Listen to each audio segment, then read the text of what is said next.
Hello friends, welcome to Best Cooking in Tamil. இன்னைக்கு நம்ம ஒரு சிம்பிளான ஹெல்தியான டின்னர் ரெசிபி தாங்க செய்ய போறோம். வாங்க இதை எப்படி செய்யலாம்ங்கறதும் பார்க்கலாம்.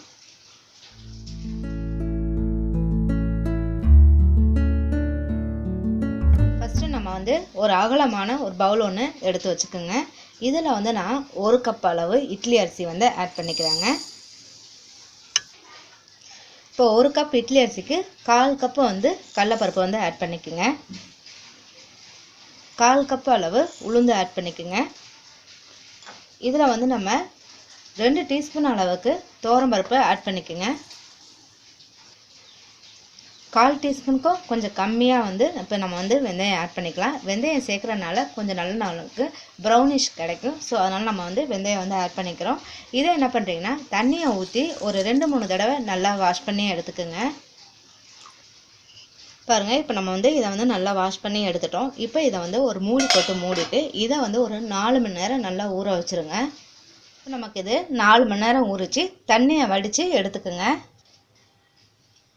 பாருங்க, தண்ணி வடித்து எடுத்த பிறகு நம்ம ஒரு மிக்ஸி ஜார் ஒன்று எடுத்து வச்சுருக்கோம். அதில் இதை நம்ம போட்டுடலாம். இது எல்லாத்தையுமே தண்ணி கொஞ்சம் கூட இல்லாமல் நல்லா வடிச்சிட்டு போட்டுருங்க. இப்போ எல்லாமே நம்ம என்ன பண்ணிட்டோம், மிக்ஸி ஜாரில் சேர்த்துட்டோங்க. இதில் காய்ந்த மிளகாய் நான் ஒரு 5 ஆட் பண்ணுறேன். 1 கொத்து கருவேப்பிலை ஆட் பண்ணிக்கோங்க. இதோட 1 ஸ்பூன் அளவுக்கு ஜீரகம் ஆட் பண்ணிக்கோங்க. 1/2 ஸ்பூன் அளவுக்கு மிளகு ஆட் பண்ணிக்கோங்க.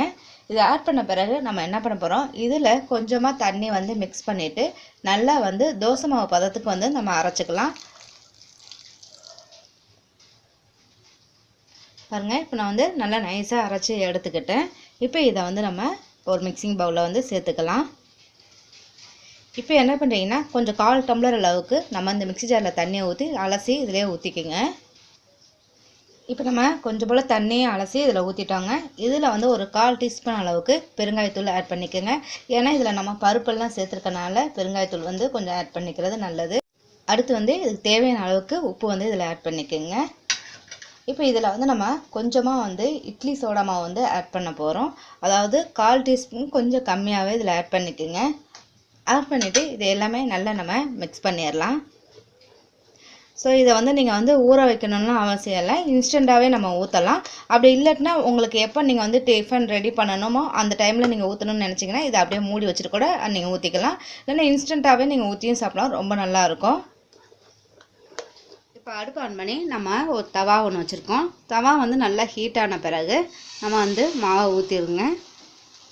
ஸோ ரொம்ப தடிமனாக ஊற்றாதீங்க, கொஞ்சம் லேயராக ஊற்றினா தான் நமக்கு கொஞ்சம் நல்லா இருக்கும். அதுவும் இல்லாமல் இதில் கொஞ்சம் போல் கீ இல்லாட்டினா பட்டர் இல்லாட்டினா கூட நீங்கள் ஆயில் கூட ஊற்றிக்கலாம். நான் இதில் 1 ஸ்பூன் அளவுக்கு நல்லெண்ணெயை ஊற்றிக்கிறேன். கொஞ்சம் மீடியம் ஃப்ளேம்லேயே வைங்க. மீடியம் ஃப்ளேமில் வச்சு இதை ஒரு மூடி போட்டு மூடி வச்சுருங்க. பாருங்கள், இப்போ நமக்கு இது நல்லாவே முறுவலாக வந்துருச்சு. ஏன்னா இப்படி இருந்தால் தான் உங்களுக்கு சாப்பிட்றதுக்கு ரொம்ப டேஸ்ட்டாக இருக்கும். இதுக்கு நம்ம தேங்காய் சட்னி வச்சு சாப்பிட்டா ரொம்ப அருமையாக இருக்குங்க. கண்டிப்பாக இதை ட்ரை பண்ணி பாருங்கள். சூப்பரான ஒரு சுவையில் நமக்கு பருப்பு அடை ரெடி ஆகிடுச்சு. ட்ரை பண்ணி பார்த்துட்டு உங்கள் கமெண்ட் பாக்ஸில் தெரிவிங்க. லைக் பண்ணுங்கள், ஷேர் பண்ணுங்கள், மறக்காமல் சப்ஸ்கிரைப் பண்ணுங்கள். Thank you viewers.